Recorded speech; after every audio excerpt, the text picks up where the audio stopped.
For my hackathon project, I made something that I've been wanting to build for a long time, a live updating LED weather map. I'm not much of a hardware guy, so I knew this was going to be difficult, but people have done this before, and I was fortunate to get some direction from the experiences of others. So the first thing I needed was supplies. From AliExpress and Adafruit, I ordered a strip of 50 5-volt LEDs, a breadboard and wires, a Raspberry Pi Zero W, and a power supply. Everything arrived within a week or two, except the power supply, which I still haven't gotten. I ordered those all back at the second week of November. I also got some foam board and a 2-inch shadow box from Michaels and a map from an aviation printing site. I already knew that I wanted to use an aviation map because, aside from a cool aesthetic, it's practical. All the weather reporting stations are actually at airports, and an aviation map highlights airports, so my LED locations would be very accurate. The LEDs were spaced generally 4 or so inches in between one another, so I needed to figure out how to optimally run the LED cabling behind the map so that I could both reach as many airports as possible and not squish the LEDs too close together and risk breaking a lead off, which I ended up doing. I had to figure out how to solder. I haven't soldered since I was in high school.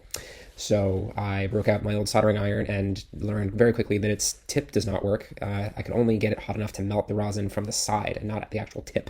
So with lots of trial and error, I ended up putting it back together and then cutting the poster board and the map down to size so that I could fit them in the frame, which is 23 inches by 30 inches. Then I marked up the board with where I was going to put all the LEDs, taped the map onto the board, drilled holes through the board, and then ran the cabling with the LEDs along the backside, taping it down to the best of my ability with masking tape.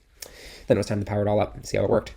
I had a lot of trouble getting the Raspberry Pi to work on my network for some reason. I had to reduce my channel bandwidth from 40 megahertz to 20 megahertz in order to get a reliable SSH connection through. Once I figured that out, then I had an issue with the alternate power source I was using. I found something else that I thought could power all the LEDs, but something was wrong and I was getting very weird output for what was otherwise standard input. So I reverted back to just using the Pi to power the thing. All told, I think I spent about $80.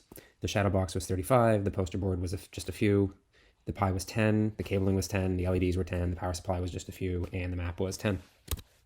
So that's pretty much it. I mounted it in the frame and then got it up on the wall, and the video you see here is shortly before I mounted it on the wall, and it was just sitting on the table, and I was having it cycle through everything. So this is live data coming from the airports at these locations.